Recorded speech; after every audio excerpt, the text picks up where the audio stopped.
Hello and welcome back to the channel History with Hansa.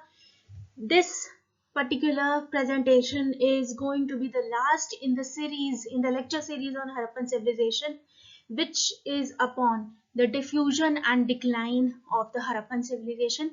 We will be talking about the different theories that have been offered by historians and scholars about the decline, because normally the reasons for the decline of the Harappan civilization are varied and historians differ in their opinions. Now, there seems to be a consensus among scholars that by about the beginning of the second millennium BC, the urban phase of the Harappan culture came to an end. Although signs of its decay are noticeable even earlier, when cities like Harappa, Mohenjo-daro, and Kalibangan began to experience decline in urban planning, and they tended to become slums. For example, the Great Bath and the granary at Mohenjo-daro fell into disuse, and Mohenjo-daro shrank to a small settlement of 3 hectares, etc. Now, processes of decline were in evidence in Harappa, Kalibangan, and Chanudara, and most of the settlements. And it has been estimated that along the banks of the Hakra River, the number of settlements came down to 50 in the late Harappan period from 174 in the mature Harappan period. And what seems likely is that in the last 200-300 years of their life, the settlements in the core region of the Harappan civilization were declining. So the population seems to have either perished or moved away to other areas. The disappearance of systematic urban planning and building activity was accompanied by almost sudden vanishing of the Harappan script, of the weights and measures, the bronze tools, and the red ware pottery with black designs. Uh, we could say that the abandonment of the cities of the Indus could be roughly dated to about 1800 BCE. The date is supported by the fact that the Mesopotamian literature also stops referring to Meluha by the end of 1900 BC. However, even now the chronology of the end of Harappan cities remains tentative, and we do not know as yet whether the major settlements were abandoned at one and the same time or at different periods. But what is certain is the fact that the abandonment of the major cities and deurbanization of other settlements definitely indicates the decline of the Harappan civilization. Now we come to the different theories that have been offered for the decline of the Harappan civilization. The progressive degeneration and final collapse of the Harappan civilization has been attributed to several factors. So basically there are 4 or 5 theories which scholars have provided. Some talk about the decline of Harappan civilization being a result of floods and earthquakes. Others talk about the shifting of Indus. Yet others about the increased aridity and drying up of the Khaggar. Some say it was ecological imbalance. Some say it was barbarian invasions. Let us begin with the first theory, which talks about the impact of floods and earthquakes on the Harappan civilization. This theory has been propounded by R.L. Rakes, and he puts down in his theory the following points. The first point is that it appears from the records of the principal excavators, particularly Rakes at this point of time, that Mohenjo-daro, various periods of occupation were separated by evidences of deep flooding. This can be inferred from the fact that the houses and streets of Mohenjo-daro were covered with silty clay and collapsed building material many times in its long history. Now, this silty clay was left by the flood waters which submerged the streets and houses. And after the floods had receded, the people again built up houses and streets on top of the debris of the previous buildings. So this kind of catastrophic flooding and rebuilding on top of the debris seems to have happened almost thrice. Now, also that these floods were catastrophic is shown by silt deposits 80 feet above the present ground level. And these recurring floods would have forced the Harappans to abandon the settlement. Another point which he makes is, which Rakes argues is that normal flooding which could drown buildings 30 feet above the ground level of the settlement could not be the result of normal flooding. So it must have been catastrophic flooding and not normal flooding, which caused submergence of the cities located on the bank of the Indus. Rakes also says that geomorphologically speaking, the Indus area is a disturbed earthquake zone. So earthquake would have raised the level of floodplains, blocking passage of river water to sea, which forced water into cities. And so the rising water levels of the river would have swallowed the cities like Mohenjo-daro. Now, the next point, he talks about the earthquakes. He says earthquake also caused shift of land away from the sea coast, which led to the disruption of commercial life based on river and coastal communication. Now, this theory given by Rakes that floods and earthquakes could have caused the decline of some of the Harappan sites. A criticism has been also given by historians who do not agree with this theory. The first criticism is they say that the decline of settlements outside the Indus Valley will not be explained by this theory.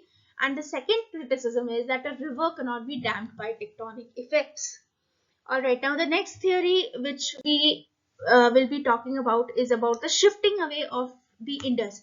The theory has been propounded by H.T. Lambrick, and he believes that changes in the course of the river Indus could be the cause of the destruction of Mohenjo-daro. The Indus is an unstable river system which keeps shifting its bed, and apparently the river Indus shifted about 30 miles away from Mohenjo-daro. The people of the city and the surrounding food production villages deserted the area because they were starved of water, and this kind of thing could have happened many times in the history of Mohenjo-daro. Also, the silt observed in the city, that is according to Lamprecht, is actually the product of wind action blowing in lots of sand and silt. Silt was not due to floods as was given in the previous theory. Now, this theory also suffers from a lot of criticism. The main criticism of this theory is that it can only explain the desertion of Mohenjo-daro, not its complete decline. Then we come to the third theory, which talks about increased aridity and drying up of the Ghaggar. The theory has been put forward by D.P. Agarwal and Sood. Now, what they say is that Harappan civilization declined because of the increasing aridity in this area and the drying up of the river Ghaggar Hakra. Based on certain studies, they have shown that there was an increase in the arid conditions by the middle of the second millennium BC. Now, in semi-arid regions like those of Harappa, even a minor reduction in moisture and water availability could spell disaster, and it would affect agricultural production, which in turn would put the city economies under stress. The second point that they make is that the rivers Satluj and Yamuna, they used to be the tributaries of this river Ghaggar. Now, because of some tectonic disturbances, the Satluj stream was captured by the Indus River and the Yamuna shifted east to join the Ganges. Now, this kind of change in the river regime, which left the Ghaggar waterless, would have had catastrophic implications for towns which were located in this area. So, apparently, the ecological disturbances brought by the increased aridity and the shift in the drainage pattern led to the decline of the Indus civilization. Now, how this theory has been criticized. First, it has been said that the theory about the onset of arid conditions has not been fully worked out, and a lot of much more information is needed to support this theory. And secondly, the drying of the Ghaggar has also not been dated properly as yet. Then the fourth theory of the decline of Harappan civilization is ecological imbalance, which is given by Fair Service. Now, according to Fair Service's calculation, the delicate ecological balance of these semi-arid areas was being disturbed because the human and cattle population in these areas was fast depleting the scanty forests, food and fuel resources, and the needs of the Harappan townsmen and the people that exceeded the production capacity of these areas. So, a growing population of men and animals confronted the problem of scanty resources. Now, with the forest and grass cover gradually disappearing, there were more floods and droughts, and this depletion of the subsistence base caused strain on the entire economy of the civilization. Now, the there also seems to have been a gradual movement away to areas which offered better subsistence possibilities. So the Harappan communities could have moved away from this region. The gradual deterioration in the town planning and living standards was also a reflection of the depleting subsistence base of the Harappans. This theory has been criticized on the ground that the enduring fertility of soils of the Indian subcontinent over the subsequent millennia disproves this hypothesis that there was some kind of a soil exhaustion in this area. And finally, we come to the theory of barbarian invasions or Aryan invasions, which is a very strong theory. And according to this view, a major blow to the Harappan civilization was given by a group of barbarians who came to India a little before the second millennium BC, about the around the middle of the second millennium BC. How do we get the references from about these barbarian invasions? First of all, half a dozen groups of human skeletons belonging to the later phase of occupation at Mohenjo-daro could show that the city was invaded. Secondly, we have a group of huddled skeletons in one of the houses, and also the skeleton of a woman lying on the steps of a well. This could well suggest that some of the inhabitants could have been captured and done to death by some invaders. Now, we also have another evidence at Harappa. To the southwest of the citadel at Harappa, there is a cemetery which is known as Cemetery H. And this is believed to have belonged to an alien people who destroyed the older Harappa. Then another evidence comes from Chanudaro, that is the evidence of the superimposition of barbarian life over them. And finally, one more authentic evidence is that even the Rig Veda contains earliest references to the destruction of cities of the non-Aryans. The Rig Veda, which is the earliest text of the Aryans, and it talks of a battle at a place called Hariupia, which has been identified with Harappa. Now, all this would show that the invaders were the horse riding barbarians of the Indo-Aryan linguistics stock who came to this area. Now, this theory of barbarian invasions has been criticized on the ground that neither the archaeological nor the linguistic evidence proves convincingly that there was a mass scale confrontation between the Harappans and the Aryans who came to India.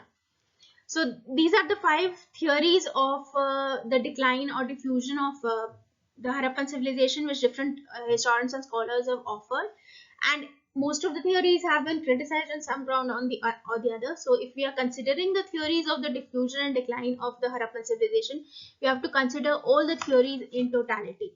Now, to bring this discussion to an end, we will finally focus on what actually survives from Harappa. So there are many elements of the Harappan civilization which have survived in the subsequent historical tradition. For example, the cults of Pashupati Shiva and Mother Goddess, they seem to have come down to us from the Harappan tradition. Then we have the cult of sacred places, rivers, trees, sacred animals. That also is a continuity of the Harappan culture. Then when we talk about the domestic life, town planning, drainage system, water supply, attention to bathing, these things have also survived in the subsequent periods. Then the kind of weight and currency system that they used, that has also been passed over.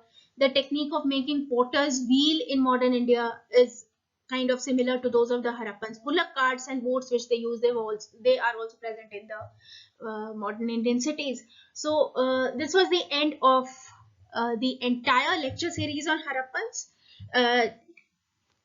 I think I should make you familiar with, once again, with the different parts of this lecture series and what I have discussed in these lecture series. So in part 1, I have talked about the terminology and important sites of the civilization. Part 2 of the lecture series on Harappan civilization is on its material characteristics. Part 3 is on social life. Part 4 is on economic life. Part 5 is on religion and religious practices, and this is the last presentation, which is upon the diffusion and decline of the civilization. In order to get a complete idea of the Harappan civilization, I suggest that you please listen to all the 6 parts or the 6 videos of this lecture series, and please write your comments in the comment box if something needs to be improved. So thank you very much. Thank you for watching.